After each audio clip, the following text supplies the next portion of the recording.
વિદ્યાર્થી મિત્રો, આજે આપણે જોઈશું ધોરણ 9 વિષય વિજ્ઞાન, જેનું ચેપ્ટર 8 ગતિ, કે જેની અંદર આપણે આગળના વિડીયોની અંદર ગતિનું આલેખીય નિરૂપણ શીખી ગયા છીએ. આ વિડીયોની અંદર આપણે જોઈશું આલેખીય રીત વડે ગતિના સમીકરણો, કે આલેખની રીત પરથી ગતિના સમીકરણો કેવી રીતે મેળવવા. તો જોઈએ કેટલા સમીકરણો છે અને કયા કયા છે. તો અચળ પ્રવેગી ગતિના મુખ્ય 3 સમીકરણો છે. તમારે સવાલ એ રીતે પૂછાય છે કે અચળ વેગી ગતિના સમીકરણો તારવો. તો કયા કયા 3 સમીકરણ છે એ પહેલાં જોઈ લઈએ આપણે. તો અચળ વેગી ગતિના મુખ્ય 3 સમીકરણો છે, જે નીચે મુજબ છે. તો પહેલું છે વેગ અને સમયના સંબંધ માટેનું સમીકરણ. વેગ અને સમયના સંબંધ માટેનું સમીકરણ v = u + at. પછી છે સ્થાન અને સમય. જો સમય એમ જ રહે છે, વેગની જગ્યાએ શું આવી જાય છે? સ્થાન. તો બીજું સમીકરણ છે સ્થાન અને સમયના સંબંધ માટેનું સમીકરણ. જે બીજું સમીકરણ છે s = ut + 1/2at². s = ut + 1/2at². ત્રીજું છે, જો ત્યાં સ્થાન સેમ જ રહે છે પરંતુ સમયની જગ્યાએ શું આવી જાય છે? વેગ. તો સ્થાન અને વેગના સંબંધ માટેનું સમીકરણ. સ્થાન અને વેગના સંબંધ માટેનું સમીકરણ છે 2as = v² - u². તો 3 સમીકરણ થયા: વેગ અને સમયના સંબંધ માટેનું, સ્થાન અને સમયના સંબંધ માટેનું, અને સ્થાન અને વેગના સંબંધ માટેનું. આ ત્રણેય સમીકરણો તમારે આલેખ પરથી તારવવાના છે, સાબિત કરવાના છે કઈ રીતે આલેખ પરથી આ સમીકરણો આવે છે. તો આપણે સૌપ્રથમ પહેલું સમીકરણ જોઈએ, વેગ અને સમયના સંબંધ માટેનું સમીકરણ. તો જે આ આલેખ છે એ ત્રણેય સમીકરણ માટે સરખો છે. તો સૌપ્રથમ પહેલાં આપણે આલેખ શીખીએ કે કઈ રીતે આલેખ છે. તો આપણે જોઈએ કે આલેખની અંદર કઈ રીતે છે. તો આપણે આગળ જોઈએ એવી જ રીતે આલેખ છે. તો એક્સ અક્ષ આવશે, વાય અક્ષ આવશે. આપણે એક્સ અક્ષ પર સ્વતંત્ર રાશિ સમયને દર્શાવશું, જેને ટી વડે દર્શાવવામાં આવે છે, અને એનો સમય કેટલો, એને એકમ કેટલો છે? સેકન્ડ. જ્યારે વેગને વાય અક્ષ પર વી વડે દર્શાવવામાં આવે છે, જેનો વેગનો એકમ છે મીટર પ્રતિ સેકન્ડ.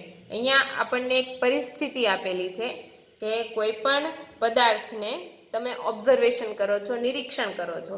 નિરીક્ષણ કરો છો ત્યારે તે અમુક વેગેથી ચાલુ જ છે. ધારો કે તમે રસ્તા પર ઊભા છો, તો કોઈ ગાડી શરૂઆતથી ચાલુ થાય છે, ત્યાંથી તમે નિરીક્ષણ કરો તો ત્યારે એનો વેગ કેવો હોય? 0.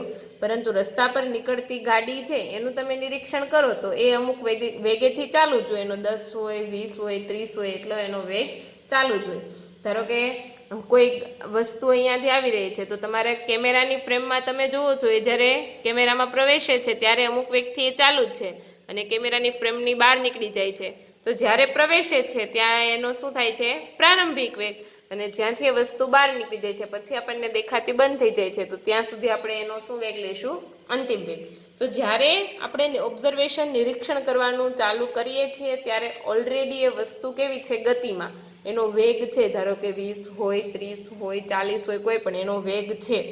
અને આપણે જ્યાં સુધી ઓબ્ઝર્વેશન કરીએ છીએ ત્યાં સુધી એનો વેગ ચાલુ જ છે, પરંતુ આપણને વસ્તુ દેખાતી બંધ થઈ જાય છે. એટલે જ્યારે વસ્તુ જોઈએ છીએ ત્યારથી કે દેખાતી બંધ થાય ત્યાં સુધી જોઈએ ત્યારે એનો વેગ કેવો થશે? પ્રારંભિક વેગ. અને વસ્તુ આપણને દેખાતી બંધ થઈ જાય, પદાર્થ આપણને દેખાતો બંધ થઈ જાય ત્યારે આપણે જે વેગ મળે એને આપણે શું લઈશું? અંતિમ વેગ. તો આપણે નામ આપી દઈએ, જે રીતે પુસ્તકની અંદર નામ આપેલા છે એ જ રીતે હું નામ આપું છું, પણ એને કઈ રીતે યાદ રાખવા એ આપણે જોઈએ. જે મેં ગતિનું નિરૂપણ કરેલું છે એને હું નામ આપી દઉં છું એ અને બી. હવે આ બીને હું આગળની તરફ લંબાવું, કે સમયની રેખા પર બીને હું આગળની તરફ લંબાવું છું, ત્યાં હું નામ આપી દઉં છું સી. ત્યારબાદ એને હું સામેની તરફ લંબાવું છું, ત્યાં હું નામ આપી દઉં છું ડી. બી જ્યાં આગળની તરફ લંબાવીએ ત્યાં સી, એને આગળની તરફ લંબાવીએ ત્યાં નામ આપી દઉં છું ડી. અને બીને પાછળની તરફ લંબાવું છું વાય અક્ષ તરફ, ત્યાં હું નામ આપી દઉં છું ઈ. ફરીથી એકવાર આપણી પાસે આલેખ હતો એ બી, એને બી નામ આપ્યું એ બી.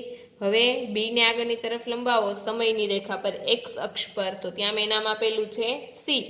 ત્યારબાદ એને તમે આગળની તરફ લંબાવો તો ત્યાં નામ આવશે ડી, અને બીને તમે પાછળની તરફ લંબાવો ત્યાં નામ આપણે આપીએ છીએ ઈ.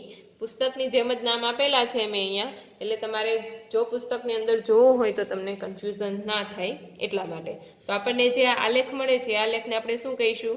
ગતિના સમીકરણો, કે જે આ 3 સમીકરણો મેળવવા માટે વેગ વિરુદ્ધ સમયનો આલેખ. આપણે અત્યારે કયો સંબંધ મેળવીએ છીએ?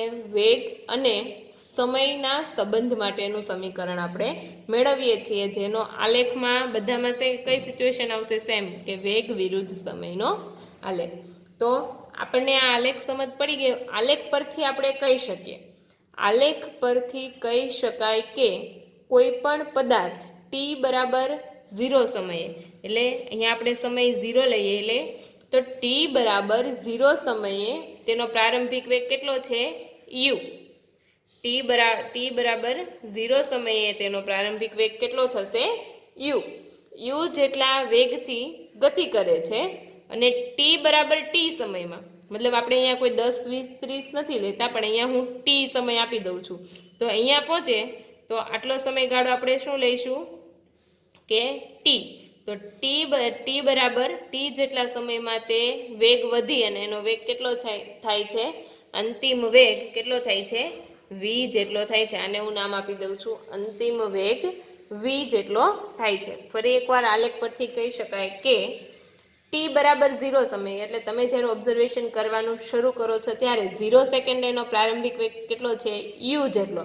હવે તમે 10, 20 કે 30 સેકન્ડ જેટલું ઓબ્ઝર્વેશન કરો છો, અહીંયા હું 30 સેકન્ડ નથી લેતી, પણ એને કયા સ્વરૂપમાં લઉં છું? ટી સ્વરૂપમાં. તો ટી બરાબર ટી જેટલા સમયે તેનો અંતિમ વેગ કેટલો થાય છે? વી જેટલો અંતિમ વેગ તે પ્રાપ્ત કરે છે. આ છે આલેખ થયો, એને આપણે 1 નંબર હું આપી દઉં છું. આ એક વાક્ય છે, એને હું 2 નંબર આપી દઉં છું. આ 3 સમીકરણનું તમે શરૂઆત કરો છો તો 3 સમીકરણમાં આલેખ અને એક આ શરૂઆત છે એ બંને સરખી જ રહે છે. ત્યાર પછી આપણે આલેખ પરથી જોઈ શકીએ છીએ અમુક સંબંધ મેળવવાના છે. આપણે તો જોઈએ એ ઓ અને ડી સી બંને કેવા છે? સરખા. એ ઓ અને ડી સી સરખા છે. તો આ એ ઓ એનો શું છે?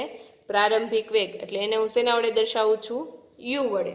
ત્યારબાદ ઈ ઓ અને એક આખું બીસી લઈ લો, આ એનો કેટલો છે? અંતિમ વેગ.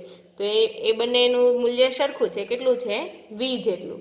ત્યારબાદ લઈએ એ ડી કે ઓ સી. એ ડી કે ઓ સી એ બંનેનું મૂલ્ય સરખું છે. કેટલું છે? ટી જેટલું. તો આને હું નંબર આપી દઉં છું 3.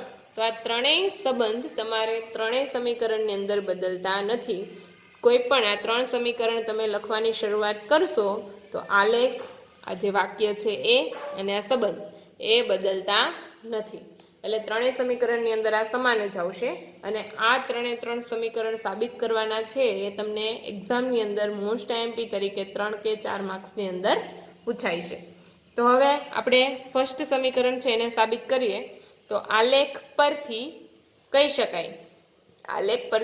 શકાય કે બી સી બરાબર બીડી વત્તા ડીસી, કે આખું બીસી છે એ 2 વસ્તુના ટુકડા છે. કોના છે?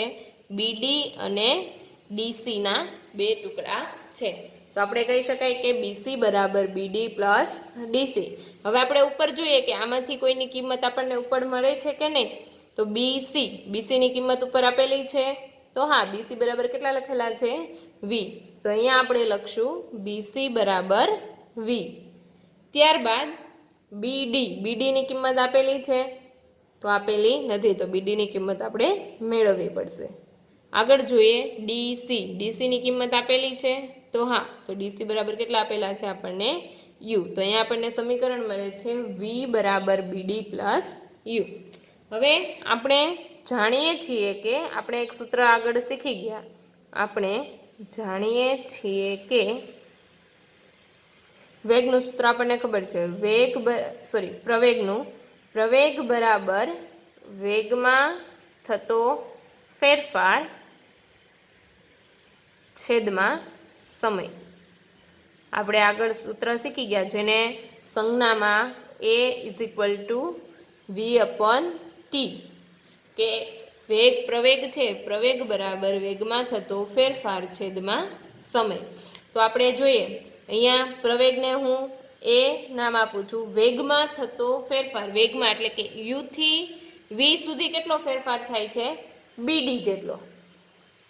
u થી v સુધી કેટલો ફેરફાર થાય છે, તમે અહીંયા આલેખમાં જોઈ જ શકો છો કે u થી v થાય ત્યાં સુધી કેટલો ફેરફાર થાય છે, તો b થી d જેટલો ફેરફાર થાય છે. તો વેગમાં થતો ફેરફાર કેટલો થશે, bd, અને છેલ્લે સમય છે તો સમયને આપણે શેના વડે દર્શાવશું, t વડે. હવે આપણે bd ની કિંમત જોઈએ છે તો t છેદમાં છે તો સામે જશે તો ગુણાકારમાં, તો a × t = bd. તો આને હું લખી દઉં છું bd = a × t અથવા તો bd = at. આપણને bd ની કિંમત મળી ગઈ છે અહીંયા. હવે આપણે સમીકરણના નામ આપી દઈએ. તો આપણી પાસે આગળ એક સમીકરણ હતું એને નામ આપી દઉં છું સમીકરણ નંબર 1, અને bd ને છે બરાબર at છે તો આને નામ આપી દઉં છું સમીકરણ નંબર 2. હવે આપણે આગળ જોઈએ તો સમીકરણ 1 માં સમીકરણ 2 ની કિંમત મૂકતા.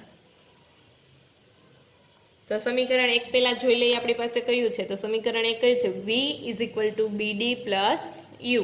તો અહીંયા હું પાછળ લખી દઉં છું v = bd + u, અને સમીકરણ 2 કયું છે આપણી પાસે, તો bd = at, કે જ્યાં bd છે ત્યાં આપણે શું લખવાનું છે, at.